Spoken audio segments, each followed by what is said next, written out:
Welcome to Mentoring Moments. Mentoring Moments is a sub-series of the E-commerce Edge podcast. It is composed of clips taken from Jason's one-to-one and group mentorship sessions.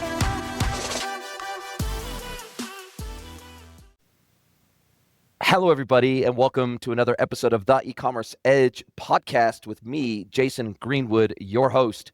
And I have another amazing guest to introduce to you today, Sam RUSSO from Pivotree. Welcome to the podcast. Thanks, Jason. I'm super excited to be here. I'm excited to have you along for the ride. I've been an avid follower of your content on LinkedIn for a while now. You're a wild and crazy cat. You're pretty open and honest with your opinions and your takes, especially as it relates to data and commerce. And I'd love to dig into that a little bit deeper today and what you do over at Pivotree and your deep specialization in the automotive and heavy-duty industrial. But before we get into that, why don't you share with me and the audience how you even came to be in this industry, commerce, data, PIM, data wrangling. You're also a technology standards committee member, secretary, and pack dog at the Auto Care Association. Look, you've been doing this for a while now, specializing in data for the automotive industry. Like, that's a weird thing for somebody to specialize and niche down into. So, like, why that? Did you come, like when you were raised, were you into cars as a kid, or what was the story? I wish I had a cooler story than what I'm about to tell you, but I've been in automotive for 20 years and I started out as an enthusiast. I got into cars for a boy, just lame. And then the boy didn't last, but I really fell in love with the cars situation. So I've been an automotive enthusiast here in Atlanta scene since I was 19. And done everything from drag racing to track racing to car shows to Nopi Nationals, everything on Fast and Furious when I was younger.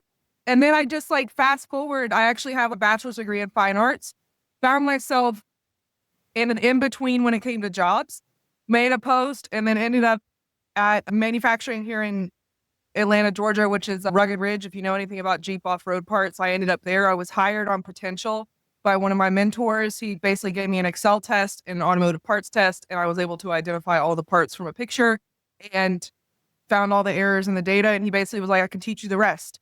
And a year later, I was headhunted to Genuine Parts Company because I taught myself ACEs and PIs, which is a data standard over here in automotive aftermarket. And then long story short, I just became like this industry advocate. I got my master's in IT in between there, worked for two major retailers, a third-party data solution, and now I work for Pivotree. As you mentioned, I am also on multiple committees. I'm on the Auto Care Technology Standards Committee, where I'm an advocate for the data standards, as well as the ACPN Committee, which is the Automotive Content Professional Network. And then I'm also involved in MEMA, which is the Motor Equipment and Manufacturer Association. And then on top of that, somewhere I find in between work to be head of industry for automotive and heavy duty at Pivotree. And I always have the joke that if you don't know what Pivotree is, that's all right. Nobody knows what Pivotree is. But we are a consulting or strategic partner in the space that has expertise in data management, supply chain, and commerce, which is everything to do with getting the right part to the right place at the right time. And that's essentially my elevator pitch for Pivotree. It's pretty easy.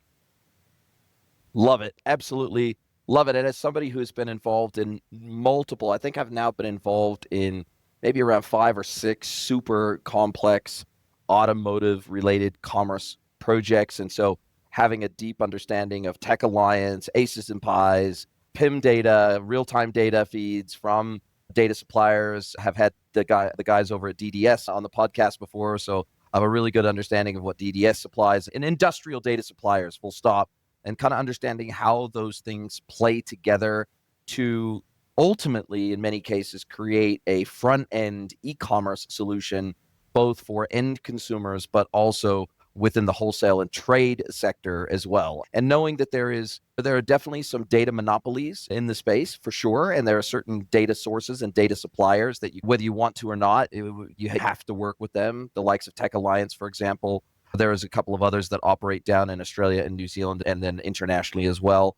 But I said all that to say that automotive is a super complex industry, especially when you're talking not just cars and personal use, cars and trucks, but then when you get into heavy duty automotive and industrial automotive, from tractors and trailers, heavy haulers and ore movers and everything else. When you think of the sum total of the automotive industry, both domestic and commercial, it gets into realms of complexity that most industries just don't have to contend with, right?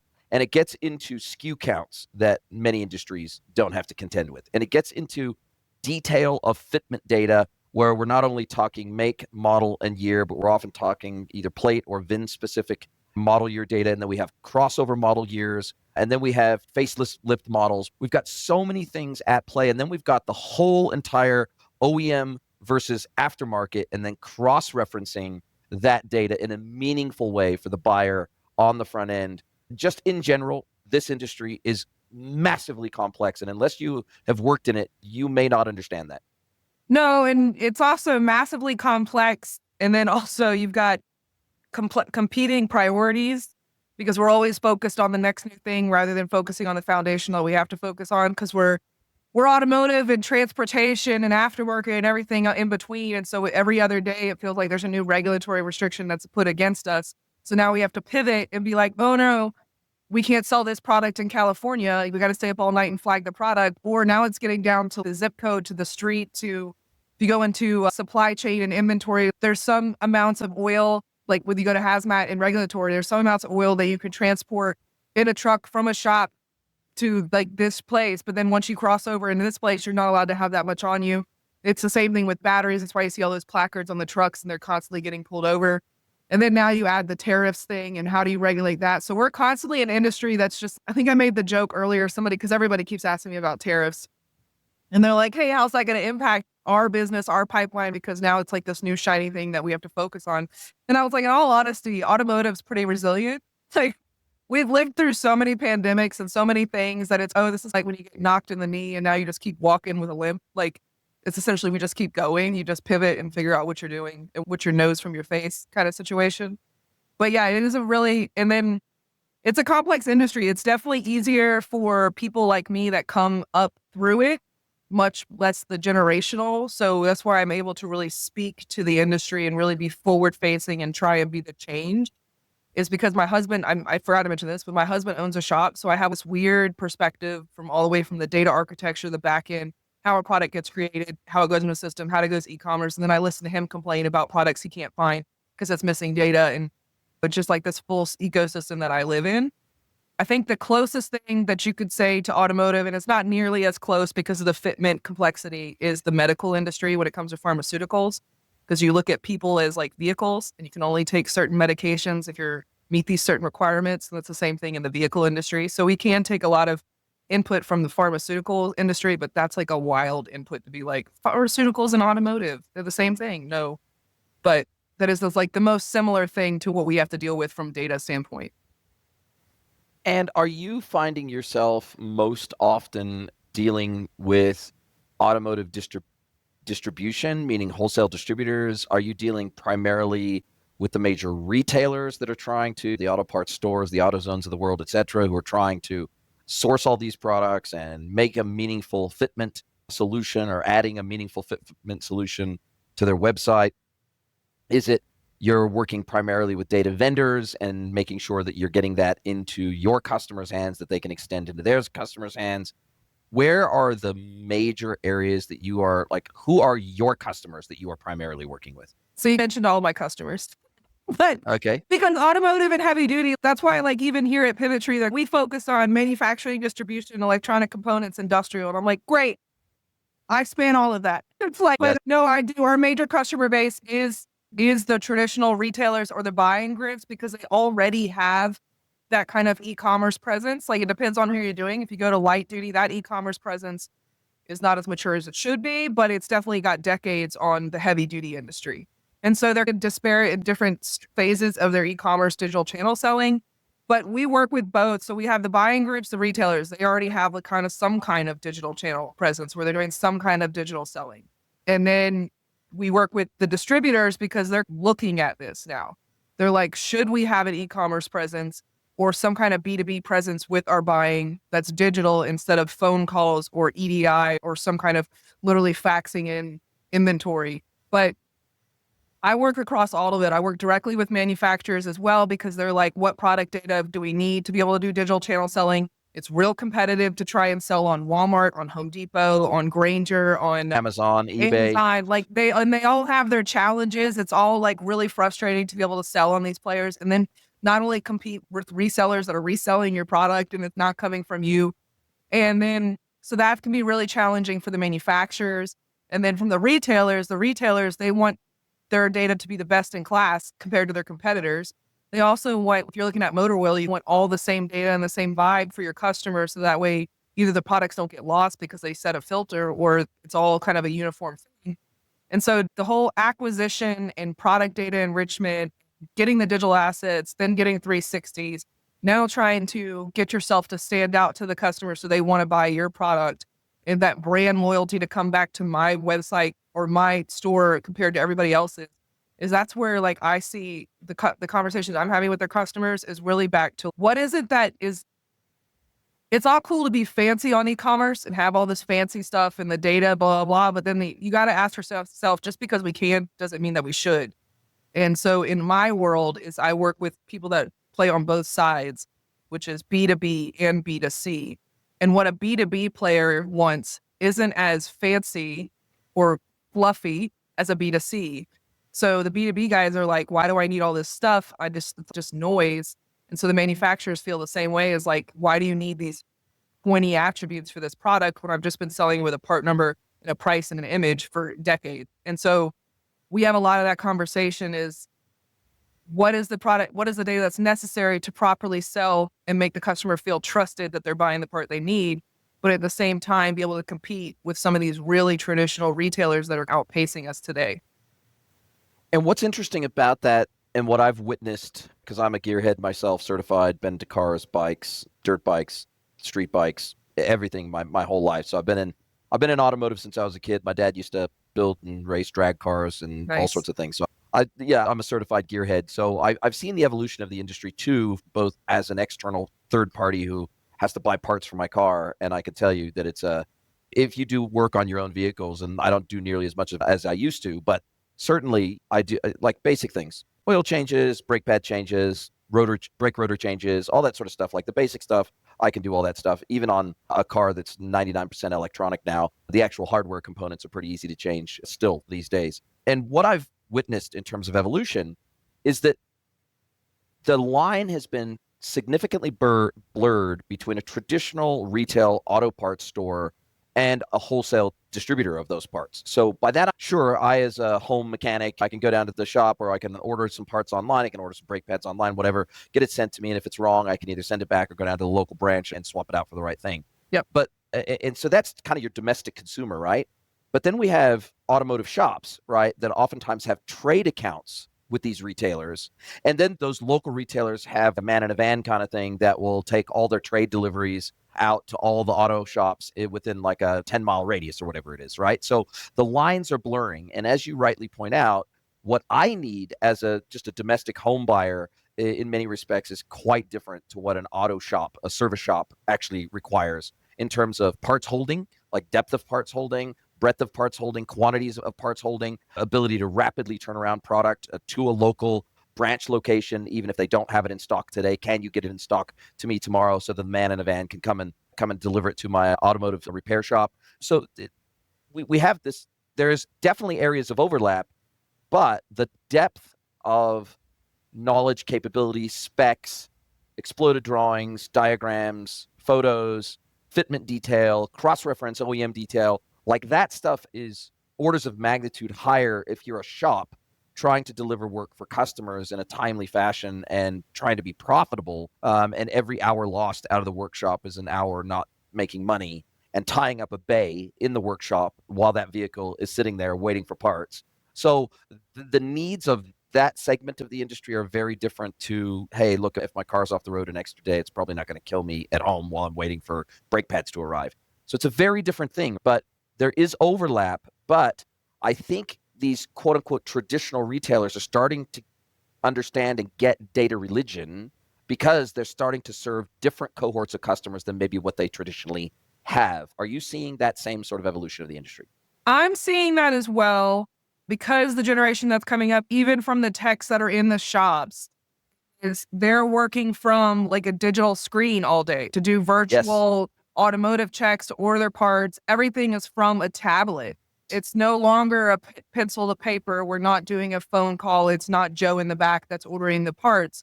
It's the generation that's coming up doesn't know cars as tribally as the generation that's leaving. Is Yes. they've just walked into this. I'm not saying nobody's a master tech anymore. I'm just saying we even you and I, we really, if I had to take an SAT today, I'd probably fail it because it's like I Yeah. rely so much on technology to streamline what I'm doing. And that's the same thing that's happening in automotive is the generation that's coming up doesn't want to do, God forbid you call me. I don't want to answer a phone call. Like everything's from text message. Even in the shop solutions, they can now just text the customer and the customer can approve work orders and pricing and all that. And with that, to go digital, you need the data. It has to be somewhere. You have to have it from like a retailer or from a retailer. So like I used to work at Napa Auto Parts. Let's just whatever. So I used to work at Napa Auto Parts. I worked in the catalog team. I was even engineering manager there for a little while. So you have to have the foundational data. If you don't have the foundational data about the products where we know everything that goes front end and back end, because we're talking about tariffs, so I need country of origin, is you can't do any of that. I can't do the I agree with you, 2 different customer journeys, 2 different taxonomy, 2 different UXs. B2B does not need all the data that's coming into B2C, but B2C does. They want to Yeah. feel comfortable. They want to feel like that Amazon, that Target experience of like they can read all the cool stuff and see all the fancy pictures and the YouTube videos and all that. But B2B is like, just give me what I need to be able to confidently know good, better, best, to be able to decide what the customer wants to put on it. Or it may be which one can I get faster? And then the B2C. But the problem is that I run into is I understand the argument from B2B. I don't need all that stuff. They do need some of it. There's an argument for 360s, but 360s really do help when you're looking at certain components because they say it's the same and then you'll turn it around on a 360 and you're like, that doesn't look like what I'm holding. But then the B2C, they want the extra data and all of that, all the points and whatever. Plus, you need it for Google Analytics and search. And then you type in like Bloom Reach and all that. And like, you need all the attribute data. So I have to look at the manufacturers and the suppliers that are giving the data. And they're like, I don't have all this data. And I'm like, okay, cool. Like, I understand that where you're coming from. But from a retailer's perspective, I need all this data because I'm feeding 2 different monsters. So I need the data because if it's master data, it's just all 20 attributes, no matter what. And then maybe 5 of them will show up on my B2B and then the rest of them will show up on B2C. It's a balance act and you play like a politician where you're like, I hear what you're saying, but for this, where we're going, I'm going to need all these attributes. And unfortunately, we can work with hundreds of suppliers and some of them are killing it. Like they're like winning awards for their data. And then some of them, it's like a pulling teeth to get an image. And so that's also hard and comes with its own challenges when it comes to being a retailer because you want a unified front of your data. But in all honesty, if suppliers aren't giving the data for a retailer or digital channel selling, if you don't get on board with this, like at least start trying to figure out where you're going to get this data from, you're going to get left behind because you're just not going to come up in search and nobody's going to be buying your product is what's going to happen. And then there's an evolving scenario that I'm seeing, which is that customers don't necessarily want to use traditional catalog navigation, meaning category, subcategory, sub-subcategory, facet filter. They just want to be able to load up their garage, meaning I want to be able to load my vehicles into the site, and I want to have those filters persist across the entire experience to where no matter what category, subcategory, or sub-subcategory I'm in, I only want to see the freaking parts that will work for my vehicle. And that's it. Whether it's a generic part like an oil that, hey, this will work for 1,000 different vehicles, or if it's a very specific component that only works for that make, model, and year, and then the OEM cross-reference for that.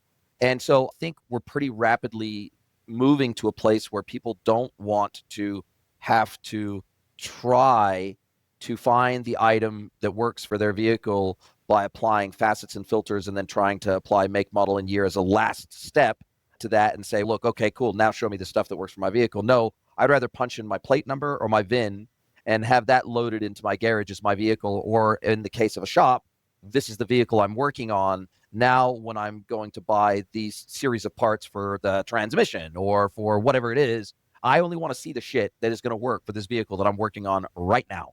And so Yeah. I don't want to have to take those 4 or 5 extra steps in the mental and emotional bandwidth to do the searching myself. I want you to do it for me. And then eventually what's going to happen is we're going to have agentic experiences where the auto tech, he's just going to type into his screen, his work order screen, what he's working on, what needs to be replaced, what needs to be fixed. And then all of a sudden, their shop agent electronically is going to go to the website. He's not even going to go to the website and make the purchase. His agent is going to go to the website, talk to the API layer of the website, and say, here's the make, model, year of the vehicle, or here's the plate number, here's the VIN number, whatever. Here's the stuff we're working on. Here's the work order. Send me the shit that is going to work for this project. And then all of a sudden, it's just going to turn up. The man in the van is actually going to deliver it. And that person is never going to make an explicit effort to make the purchase. It's going to happen automatically based on the job at hand. But all of these experiences we're discussing right now, all the way from the crappiest, all the way to the best, most agentic automated experience, all rely on data completeness and accuracy to facilitate those experiences. Yes. And that's like where my bread and butter is, like where I end up with a job here at Pivotree. I'm just like the data champion that holds the torch, and somehow I can make data sound more fun than it actually is. And so definitely that's the biggest challenge. And I would say there's a lot of optimization. I think I have this whole perspective that the whole process of owning a vehicle and maintaining that vehicle is really annoying today. From buying a vehicle. Now, some of them are like literally letting us we can buy a vehicle on Amazon today, I think now. That sounds wild. I'm sure that won't age well for me saying that out loud. You go buy a vehicle, then you have to maintain that vehicle and you have to keep the records for that vehicle. But the only time you can keep the records for the vehicle is if you bring it to the dealership. But the dealership doesn't share that with the masses.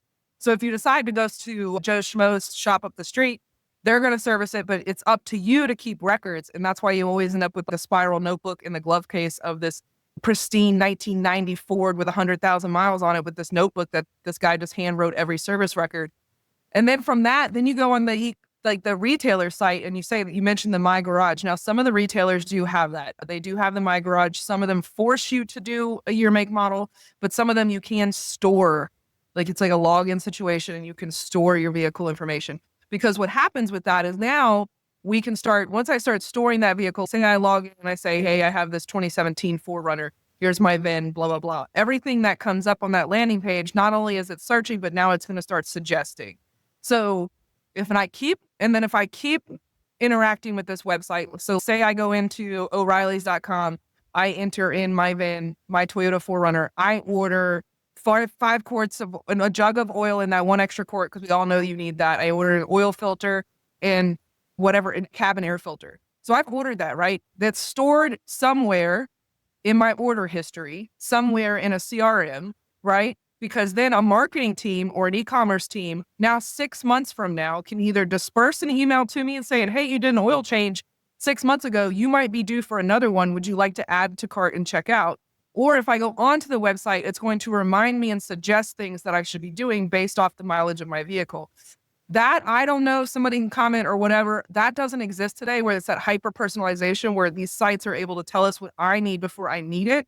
Because if I go to Amazon or I go to Target, it's going to suggest things like, you ordered this before, do you want to reorder it? Or it knows what I want before I even think about it because I'm just like perusing. That kind of hyper-personalization where it's almost like the same experience you get in a mom and pop auto parts store up the street that knows what you drive, your family, what church you go to, and the last time you changed your windshield wipers, that doesn't exist today. Could it exist today? It could. And I think a lot of the traditional retailers like the Targets and the Amazons and even like the grocery store apps are really killing it when it comes to the suggestive selling that could really be advantageous for not only the shops and the service writers, but also for the you and I that are just like looking for that experience. Because especially with the growing expense of everything, the inflation of everything, the DIY market is going up as the vehicles are getting older. So more people are working on their vehicles just because of the strain of the economy right now. So to have some kind of way for me to log in and say, hey, my car's making a weird noise when I go to a stop on my left-hand side, it then proactively, listen, an agent's not going to know like a service advisor, but can proactively ask me certain questions like, is it happening when you press the brake? Is it happening during this time? And then it says, it might be your rotors or it could be your brake pads. And then it suggestively says, here's some shops around you that could take a look. Here's the scheduling. Would you like to schedule this? And it just does the whole thing for you. That doesn't exist today. It's still very manual. Even for my husband, it's still very manual to schedule a thing. A lot of it has been automated, but not all of it. All the manual tasks have not been automated. Here's something that'll blow your mind. Back in 2017, I coined a term called stealth commerce, which is commerce transactions that the customer doesn't recognize as a transaction because they've pre-authorized the transaction so far in advance that when it happens, they don't recognize it as a transaction. And by that, I mean, we're eventually going to have cars that at their maintenance interval, we will have preset our favorite local auto parts supply store, our favorite local mechanic. We'll have already preset that, whether it be through one of our own AI agents or whether that be through our local auto parts supply store themselves and their website. And I nominate them as my local preferred supplier of parts and my local mechanic as my preferred local mechanic. And then through telemetry and also through the automatic service warnings and notifications inside our vehicles, when it comes up time for oil change, it will trigger off a request to the local auto parts store. Hey, we need this much oil. We want this brand. We want this type. We want this filter. We want the air filter. We want the in-cabin filter. We want all these standard maintenance items. We want you to dispatch them to Joe's Garage down the street because I've nominated them as my preferred mechanic. And then eventually when cars can drive themselves, it will book it in. It will cross-reference your calendar, your Google Calendar or whatever, with the local Joe's Mechanic calendar. It will automatically book it in and it will automatically drive itself there for the service, and then it will automatically drive itself home again. Now, this is all totally doable, right? Apart from maybe the driving there and back bit, this is completely doable today. But the problem only sidebar there is doable for OEMs. Because the OEMs have access to all that data, whereas we're fighting it today to get access to it. Sure, the dealerships can do this all day long. Just got to sidebar. That's the sensor data. They have to have OEM permission. So it would be going back to the dealership unless the dealership set up some kind of agreement and all of that. But that is, my CEO would love you right now because he drives a Tesla and I always poke him about it. I don't own an electric vehicle, but that's mainly because I like my 4Runner. But my CEO loves his Tesla, so I always poke him about it every chance I get. And so he wants the Tesla to be able to, if he's parking, it should be able to know when the parking meter is coming up and take action. Auto pay it. He wants it to know that it needs a battery, to know that it needs an oil change. Like, you should know and tell me, and then I'll get it taken care of. But it does not exist today. Well, and even your basic ChatGPT, I'm a ChatGPT Plus subscriber, and the reality is if I have an issue with my KTM dirt bike or my RAV4 or whatever it is, oftentimes I can type it in there and it will say, because it's pulling data from Reddit, it's pulling data from Quora, it's pulling data from everywhere across the internet, right? And it can say, based on reviews of this product, this make, this model, this year, this is likely your problem. Because this is a known common issue on this make, model, and year of vehicle, and therefore you might want to start there. You might want to look there. And by the way, do you want us to recommend some sources for parts to fix that problem? And so, for example, if I want a long distance enduro kit for my dirt bike, it'll say, oh, and by the way, or if I want to convert it into a super motard, they'll say, oh, and by the way, these 3 websites offer super motard conversion kits for your bike. Do you want me to display them for you? So it can show you the least pricing or who's got it today. It can do that today. That's not something that has to be developed. It literally can do that today. But it's like WebMD when you're asking, like, I've got a headache and it automatically says you're dying. Like, cancer. I've got brain cancer. I'm gonna die. You got to use it with a grain of salt. But for like you and I who are like in the garage working on, I have a 1977 Yamaha something during COVID just because I was bored. That's not something that there's no instruction manual. So I'm trying to figure it out as I go. So like your example is, I'm working on this in the garage. I don't really know what this is. It's doing this. And it can suggest to you what it could be. It's not going to replace a service advisor or a master tech. Service advisor, maybe not. Maybe it can replace a service advisor. Or even a service manual, like a full-blown service manual. It's not going to replace that either. No, but I really do think at some point AI can help. Because we have a tech shortage, we have service advisor shortage. My husband can't find a reliable service advisor to save his butt. And so I think at some point it is going, if you had 5 service advisors at the front desk, I think with AI and some of the models that are targeted towards our industry, you could really reduce that down to 1 service manager. And he's just like a curator or conductor of all these different agents that are scheduling everything and kind of advising. And it's just a person that's pushing buttons. I do think that's coming. Now, the service advisor and the foremen and the master techs, I think there's an advantage there that because I especially see it in the younger generation that are in the shop today, in my husband's shop, is they just don't know the same intricacies of Subarus that like a Subaru master tech does. They don't know what to look for, or they'll order something, some part, and forget to get the gasket. Those are all things that if you have the data literally on an e-commerce platform, whether it's B2B or B2C, it's the suggested selling. If I'm doing an oil change and I'm ordering a jug of oil, you should just, based off the year, make, model, and the specs for that vehicle that are all back-end data, should be able to say, hey, you might want to buy that one extra quart because you're going to need it. So I don't drive all the way home, realize I only have 5 quarts and I need 6, and now I'm frustrated. My car doesn't work because I've already taken it apart, and yet I need one more. Those are all things that could be done today. Some people are doing it and some people aren't. Like where it's just, especially in the service advisor space, some people are doing, there's like over 150 different software shop solution management solutions. I don't know why there's so many, but somebody's clearly not killing it. So everybody just keeps standing up another one. That's suggesting not only for entry-level techs to train them on what they should be looking for, but we also had somebody did a proof of concept. This sounds wild. It was letting like your phone listen to the engine to diagnose the problem. Ah, that's cool. And it's I like using that. AI as well, but it's like that's where we're going. And everybody's like, you're going to do the glasses? And I'm like, yeah, you could. Yeah. Imagine you put the glasses on. I'm looking at an engine, it pulls it up, and it tells me every part number that's on that vehicle. And imagine if I'm just like, I need to replace that. And then it goes into a screen that lets me order it. What is that? What is that thing? Yeah. So, I mean, it's endless. The technology here and the innovation that can happen in this industry in the next 10 years alone is going to be wild. And I think to your point, I think where a lot of shops and a lot of online retailers are still missing a trick, and I don't understand why they are, is bundles, kits, and packages so instead of selling SKUs, selling solutions instead. So saying, look, okay, cool. We have got an oil change kit for this 86 Subaru with this 2.3 boxer motor, etc. So we're going to sell you the oil, we're going to sell you the filter, we're going to sell you the sump plug with the crush washer. We're going to sell you this entire package. Oh, and by the way, because you bought the entire package, you're going to get 10% off the bundle, right? Yeah. But the thing, and I was working with a wholesaler, manufacturer, retailer, supplier, and they were a wrecker, all in one for automotive four-wheel drive parts in Australia. I was working with them. So they have a wrecking division. They have a design division where they actually design their own aftermarket four-wheel drive parts. Plus, they're a retailer, and so they're a distributor of their own parts.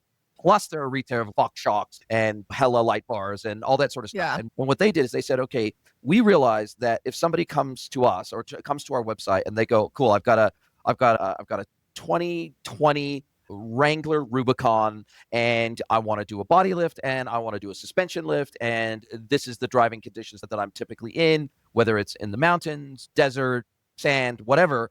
And I don't want to just be shown, okay, these 53 shocks on the website will work with my Wrangler. I want the package. I want the spring package. I want the shock package. I want the lift package. And I want to basically just say, this is what I want to achieve. Sell me the freaking package that will allow me to achieve it. And I know for a fact it's going to fit my vehicle. And so they were starting to put together these bundles and kits where people could do that. They could basically say, this is what I want to do with my vehicle, and this is what I need to allow it to do that thing.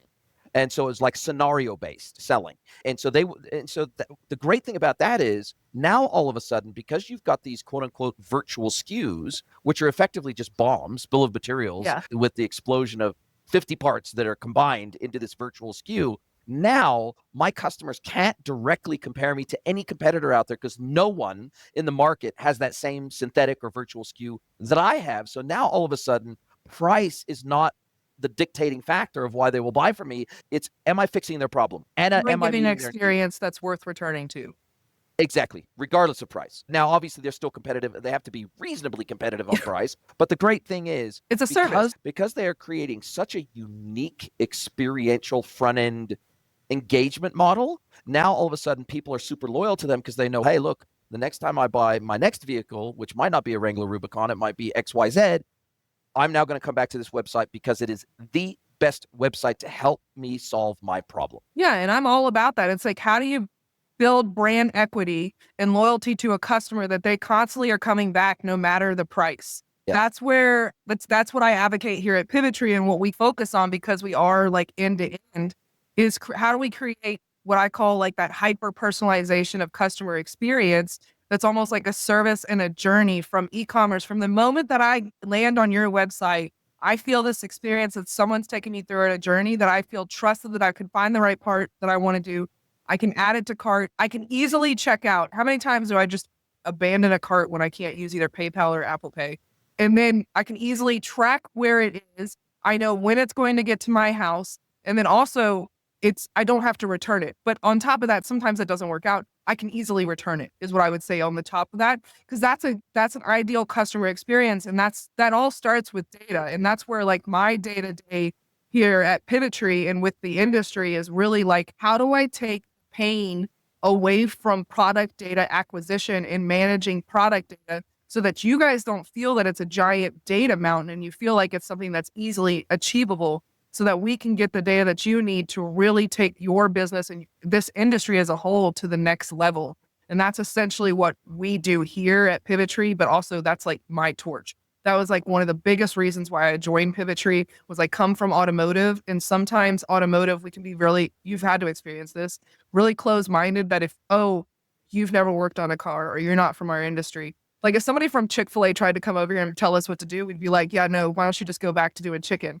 But I joined Pivotree strategically. Not only did they be like, hey, here's the reins, see if you can fly. I was, no, man, I'm going to come here and really learn the industry and bring them in, because they have over 250 plus customers. Like we work across multiple different industries. Like I've mentioned, very much name brands and household names. And we have really awesome experts in commerce and supply chain, and our data experts are insane. Like I thought I was a data queen until I came here. And so that's why I joined here, is to bring that outside perspective, because a lot of what you must see as well, and what we just talked about, I call them traditional retailers, but what I mean by traditional retailers is like clothing or grocery stores or like Amazon. I always go back to Target because Target's given me such a great experience as a mom. But is how do we bring some of that hyper personalization and like the next level of retail digital channel into our industry? How do we do it from a B2C perspective, which is pretty easy because you're looking at them and you're like, we'll just do that over here. But in the B2B, it's different. How can you do hyper personalization when it's business to business? And that's where I think we can take it up a next level to really automate a lot of the manual tasks. But also, if you're a fleet manager and you own a fleet, you're talking about sensors off a vehicle. If I have a fleet of 100 trucks out in the parking lot, and let's say the sensors are telling me that some of them are getting ready to go down or they need a service, I can now proactively stock my inventory or know when those vehicles can't go out, because the last thing you want is for them to go across country and break down, because now that's a domino effect. And so leveraging the data, not only the million of data points coming off the vehicles, but also an active way of like servicing and maintaining those vehicles to make sure they stay on the road and sell more parts and the right parts, and people have what they need, is like all data driven decision. And nobody wants to sell data or talk about data, but it really does drive not only our industry, but almost all industries. It's interesting that you talk about fleet management in particular, because I was consulting to a very large auto parts manufacturer a number of years ago, and they're a multi-billion-dollar company based out of Singapore, and they supply the heavy-duty trucking and trailer sector, and they had never done, across all of their divisions of their company, across all their business units in every country that they operate, they had never, ever done e-commerce. So they're mostly working B2B in a B2B capacity. So they're supplying fleet managers with products and parts to service their vehicles. They only started to test out a pilot for e-commerce when a pure play digital competitor came into the tiny market of New Zealand, which is where I was at the time, and a pure play competitor who allowed fleet managers to upload their entire fleet data into the website and basically start to manage everything automatically through their fleet management system, but they were going to supply all the parts to service the fleet. And they were like, holy cow, nobody's ever done this before to us. We've never had a threat to our dominance in the space until a new player comes in, a startup comes in who's a digital native startup, right? Whereas this company, they have sales reps that go out and meet with the fleet managers on a regular call cycle. and take the orders from the fleet managers in person. That's how they did it. Yeah. And the competing company, the company that I was consulting to. And then all of a sudden, a digital disruptor, a digital native startup disruptor comes into the market and goes, that's ridiculous. Why do we need human beings to do this? Why don't we allow our B2B customers, our wholesale customers, our fleet customers to self-serve themselves with tailor-made tools to allow them to do that, and all we're doing is supplying the materials. And then you take it to the next step and you make it an app and let the drivers manage their truck from the app so you know how the truck's doing. Exactly. And then you have to buy, right? In the vehicle. Yeah. From the vehicle, they can manage it and you know where the truck is and all of that, and how to service it. I really do think the industry, that's where it's going, but we are like the Titanic where it's slow to get there.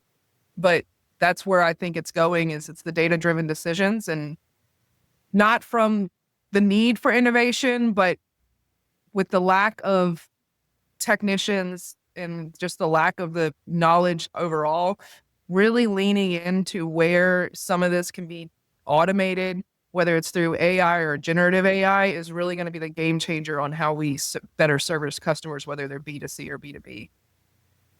Yeah, you said something earlier about Amazon, and what's really interesting about that is that they definitely are on the track of auto suggest. So for example, I bought just over a year ago, I bought a whole house air filtration unit, and the actual filter core, the HEPA filter, fabric HEPA filter, should be replaced approximately every 12 months. Now, what's interesting is Amazon at the 12-month mark of after purchase, they sent me an automatic email saying, oh, and they didn't say specifically, oh, you bought this air filter 12 months ago, so you might need to be replacing the filtration cartridge in it.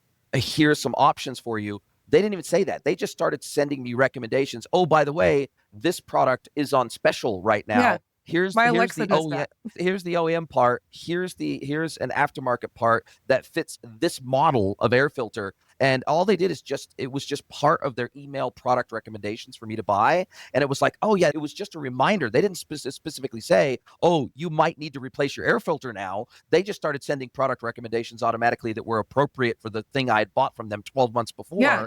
And all of a sudden I'm going, oh, that's right. I do need to replace that air filter. And it's a freaking no-brainer. It's on a 15% special. It's just an instantaneous buy now. I might have gone an additional 6 months without buying a replacement air filter cartridge if they hadn't made that soft bump, that soft recommendation, that helpful recommendation. But now I buy on time every time because they've recommended it. And so this is one of those scenarios where I think automotive suppliers are going to have to get a lot more savvy and a lot smarter with this same kind of personalization, not only on site, but also email, text, WhatsApp, etc. Here in Mexico, WhatsApp is the normal way to communicate. Yeah, from businesses to consumers. It's the normal way to communicate. We expect to hear things. Even our local courier drivers, they'll message you, hey, I'm on my way. Here's the tracking number. It all happens through WhatsApp. And so you'll send them the link to you with your exact Google Maps link location. Or what I'll do is I'll just turn on real-time location sharing for an hour on WhatsApp so that they can come directly to my door. Yeah. And it makes it easier for them. So what I'm saying is that WhatsApp, unfortunately, is just not that big in the US yet. It's big everywhere in the world except the US, which is weird. But to your point, I think that this level of and automated recommendations at the correct intervals, at the correct times, this is going to increase the frequency of purchase and ultimately the AOV and the LTV of the customer. Because I don't remember it sounds terrible, but I don't remember when I need an oil change because I know my husband will remember. But what if somebody else could just tell me, like my Alexa, right? What you were telling me with suggestive selling, my Alexa will do that now. It'll be like, there's a discount for this. Would you like to add to cart? And I'm just like, yeah. And then here we go. See you later. Yeah. I would be curious. I'm going to flip it on you, Jason. You are in the B2B space, right? Mm-hmm. Who do you think is really leading in that space as far as like innovation and maybe even like the hyper personalization that we're talking about?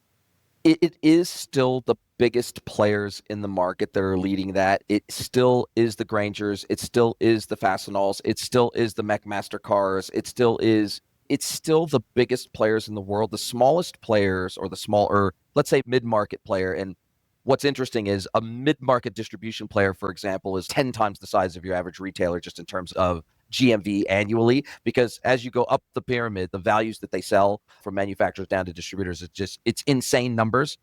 But they're still trying to digitize full stop. Like so many wholesale distribution players, they don't offer e-commerce at all. They don't offer e-procurement. They don't offer EDI integration. They don't offer self-service e-commerce. They don't sell through marketplaces. Like it is such a greenfield space right now that the gap between the ones doing it amazingly well and the gap between doing none of it at all, like no digitalization at all, is so broad. Like there's such a mass that gap is so large you could drive a Mack truck through it. Yeah. So the reality is that most of the suppliers, manufacturers, and distributors that I'm working with, they're doing e-com and digital transformation for the very first time. Yeah. And it's insane because they could be doing $100 million, $200 million, $300 million worth a year worth of business and have no digital automation in their business, apart from obviously they all run ERPs in the back end. But it's nuts. It is really nuts how much opportunity there is to disrupt in this space. But it is often a data challenge that's the thing that slows them down the most and when I go in, one of the first things I do in discovery is give me a sample of your product data out of your ERP or out of your network drive or out of some guy's desktop somewhere, wherever you keep product data. Get me a sample of product data, 10 products, 20 products, whatever it is, and then do the exact same thing for your customer data. Give me a sample of your customer data so I can understand how your accounts are structured in your ERP. So usually there's a master account, there's individual buyers or locations within that account. Okay, what does that look like? Do they all get individual price lists by location? Yep. Do they get one master price list per account? And as we know, in the B2B world, price is an attribute of the customer. It's not an attribute of the product. And so we have to work through oftentimes a data engineering.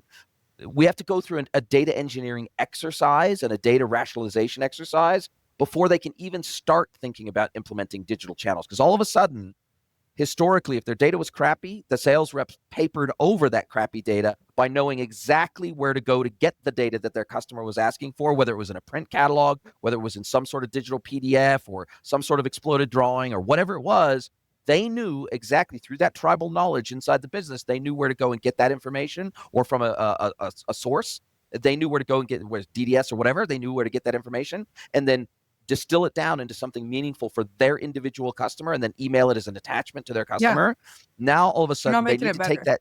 Yeah. And the problem is that they need to go from one-to-one data exchange to one-to-many data exchange. And until that is meaningfully in a digital format, and it's in a structure that makes sense to the buyer, and it's easy to identify that information, and in their system, they're never going to be able to digitally transform. And so they might have gotten a mandate from the board, hey, we're doing this e-commerce thing, so go and build this e-commerce website. And then they hire someone like me to do search and select for platform, whatever else.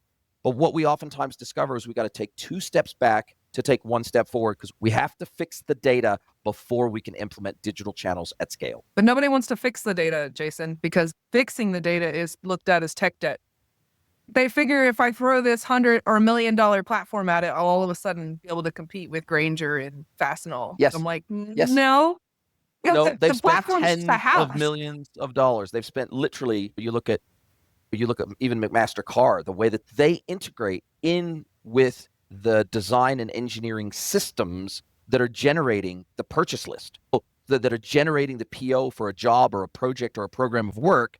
They integrate with those systems. So if I'm doing a piece of design work in my design software, my engineering, my architecture software, whatever it is, I can spit that out. I can integrate directly with them and basically generate my PO based on that design. And so it's that they had to build that. And it was a massive effort with massive investment over a sustained period of time. This wasn't just a one and done thing. No. Like they continue to invest massive amounts of money into their product data set that differentiates them from their competitors. Just the product data alone differentiates them from their competitors. It's there. You can instantly tell the people that are investing a ton of money into data management and data quality because they're held up on this pedestal as they're the one that you have to meet. Like they're your supplier. Oh no, I can't sell into them. I think it's Zorro. I can't sell into Zorro. Yes, absolutely. Grainger, because they've got like this like elitist data requirements. I was like, but they're killing it, aren't they? So that's why you have to get, but like thing that I tell our customers, because we help them with that, with the complexity of data acquisition and data enrichment and data fill, and sprinkle in some generative AI in there if you want to. But we help them with that because we're like, once you get there, that's the hard part, is like just Yes. yanking them to that point and yanking the data, because it's not only getting the data to where it needs to be, but it's a cultural shift from the leadership down, because I can clean your data and give it back to you and you could crap on it in a year if you don't change how you look at data and how important it is to the organization. But once it's there, then guess what? You just plug and play into anybody. If you can sell into Granger or Zorro, or I don't really know if Amazon's really an elitist, but you sell into Amazon, then you've got the data, and now you just can plug and play Slice into and these dice other it for the different channels. channels. So yeah, you just got, does it suck that you have to gather all this data? Sure it does. It's a data mountain, right? But you got to take one step. And once you're at the top of that mountain, it's a run and maintain situation. And then that's when you can really start to sell more products. You think, I have some customers that are only selling like 20% on digitally online, and that's just on their own website, right? They're not funneling into marketplaces or anything like that. So the world is their oyster right now because they're just gearing up. And it sucks. Like, I sell data all day long and it's the worst thing to sell because nobody wants to invest in it. But once you can tie data to an executive to show them the return on investment and the loss in sales, then it's like a no-brainer. Like, you can invest $5 per SKU. Your team doesn't have to do all this manually, and now you're outpacing your competitor by X amount, and you're losing out on these sales by this amount. And they're just like, yeah, I'll make that back in a year. I'm like, yeah, you will, and probably 5X it. And then that's how you sell it. It's interesting that you mentioned Zorro specifically, because I was just working with a customer recently who said, they had been in the great Amazon clean out of 1P sellers just happened recently. They were one of the ones that were killed in that whole process. And that was 35% of their business. And so they were rapidly trying to find a solution to refill 35% of their business they just lost in Amazon 1P sales. And of course, they're going to do 3P and everything else. But Zorro was one of their potential new large scale customers. Yeah. And so they engaged with Zorro. They engaged with the data team at Zorro. Zorro sent them a 21-page EDI integration PDF. And they said, Jason, can you help interpret this for us? Because this doesn't make any sense to us.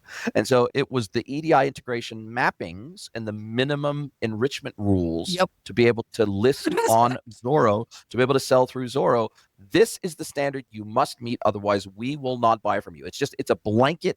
It's a policy that there's no negotiation here. It's either you meet this standard or we will not sell your goods. No, it really will just be like, nope. Home Depot does the same thing. We won't buy from you. They're like, we're so big, we don't care. It's your problem. You want to sell with us, you got to do all these things. You want access to our customers. Yeah. So you got to jump through the hoops required to be able to allow us to sell to our customers with the standard of quality that we expect of ourselves. Yeah. And I think there's nothing wrong with that. I think that's great that they're forcing this down the throat of their suppliers, because in many cases, it takes someone as big as a Zorro, as big as an Amazon, or as big as an eBay, or whatever it is, to force these smaller suppliers to get their act together when it comes to product data and supplying that product data in a meaningfully digital way. And I think that's ultimately going to be good for the industry. Yeah, because essentially somebody's got to take the bullet. So like, we have ACEs and PIs, right? The data standards, but it's not a standard of the data. It's a standard for exchanging the data. And even that is a loose set of rules or Legos or however you want to do it. And I can still build a PIs file however I want to and then give it to you, because there's no police. And what I will die on is the retailers have to be police. But until then, the retailers have to decide what's the minimum requirement to onboard a product. And right now they all have different decisions on standards, who is correct. So you're still having to give a different PIs version file to each of the retailers, which is a whole other slippery slope. But you've got to get somebody that's going to just draw a line in the sand. And I worked for one of the retailers that was that, and whoever watches this is going to laugh, but we did draw that line in the sand, and we're like, this is the data that we require. And there was like riots. And then it was like, but you got to get your stuff together. We need this certain points. Do we need all these points? No, but we asked you for this for years and you wouldn't give it to us. So then we shut down the system, put so much data governance, their data kept getting kicked out. And then all of a sudden they wanted to work with us. But I was like, it does take somebody taking the bullet to be like, we're not going to, if you want to sell through us. But the little guys can't do that. Like the buyers groups, they're like, they're there to basically be the Costco's of the smaller guys. And so they're like, we'll just take the data any way we can. So we work, at least I do, I work on both sides. It's either the ones that have too much data, all this governance, they're going to APIs or they're building cloud and blah, blah, blah. Or I'm like what you said, where it's still working with the guy that barely has any data. He's still running from Excel and all his product data is in his ERP. I'm like, cool. I can work anywhere between. It's fun I though. love that. I love that. Got to meet your customers where they Where they're are at, their every data, single you got time. to beat their data strategy where they're at. Just be glad that they're talking to you. Yeah, just be glad that they see a value in it in any way, shape, or form, or be thankful that one of their customers has put a gun to their head and says, Yeah. look, you can't sell to us unless you get this in a meaningful format for us to be able to consume and be able to buy from you. Couldn't agree more. Listen, it's been a fantastic conversation. Hours absolutely flown by. I'm sure we could have 3 or 4 sessions on product data, the importance of it, the value of it. Data is the new oil, but only if it's useful data. That's the space that you play in now. As we come down to the end of our time together, if people want to chat to you about all things data governance, data management, especially in the automotive and heavy duty industries, what's the best way to get a hold of you outside of LinkedIn? I was going to say, honestly, LinkedIn, I'm on there every day. But you can also email me. Like, it's real easy. It's sam.russo@pivotree.com. But I am directly funneled into my LinkedIn. If you go see my LinkedIn, you'll see why. Very much present on my LinkedIn. So if you message me, I'm real responsive. I love it. I love it. Now, this is the point where I get to flip the script. I get to turn the microphone over to you. I get to let you ask me one question, any question you like. It could be personal or professional. Sam Russo from Pivotree, what is your question for me today? I did flip it early on to you, is I don't know, when you look at, because I have an opinion and we talk about it, is everything that the B2C players are doing when it comes to this hyper personalization and all the work that you do on the B2B commerce side, because I have a commerce side vision. That's why I reached out to you being here at Pivotree, but my background is really data management, actually established. But what do you think if there was one thing that the B2B on the automotive side or the automotive industrial side could do today, what would it be? I think it's be more open.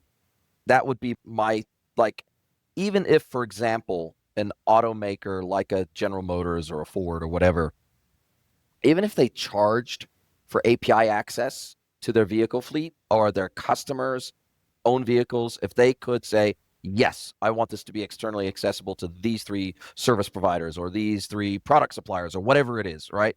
And then Ford, we're charging those suppliers for API access Yep. to telemetry data, to service interval data, et cetera, et cetera.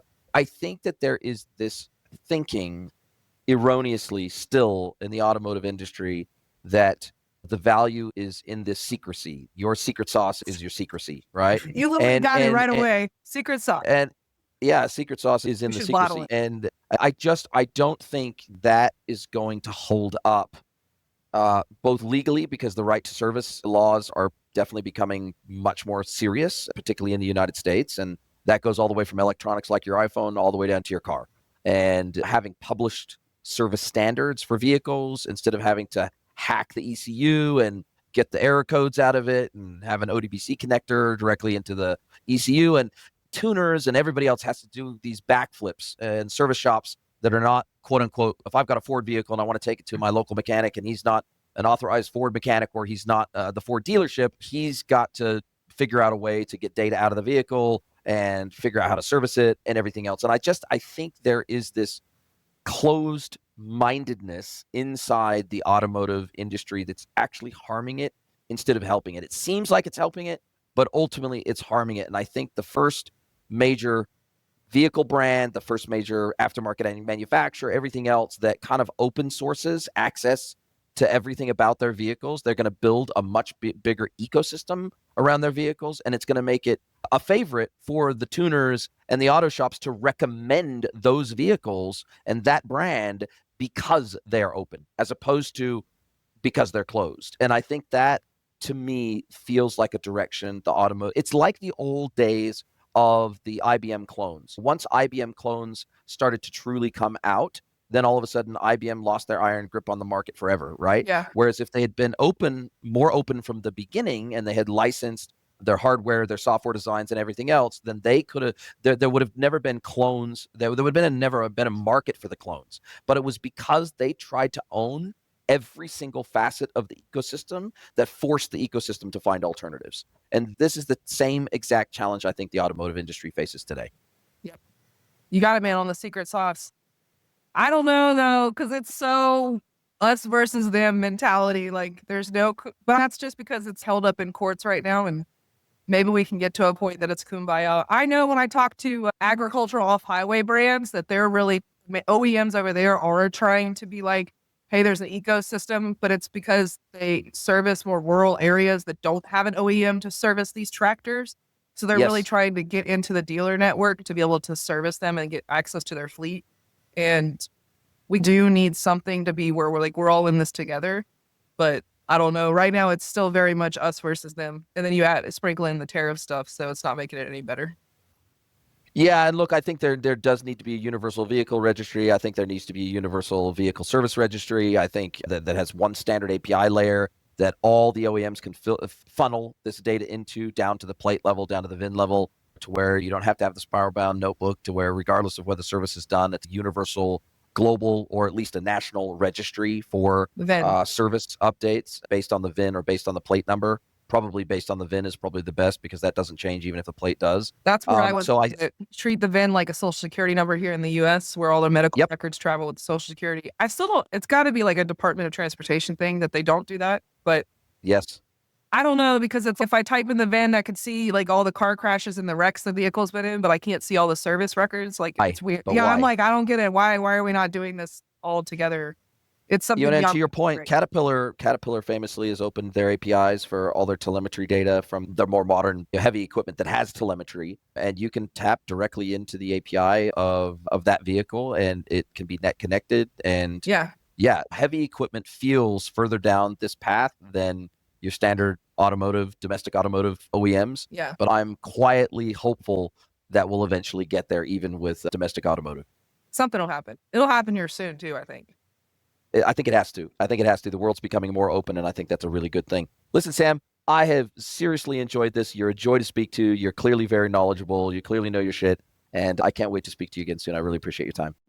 If you'd like to get mentored by Jason for free, head over to greenwoodconsulting.net, scroll to the bottom of the page, and click Get Mentored by Jason.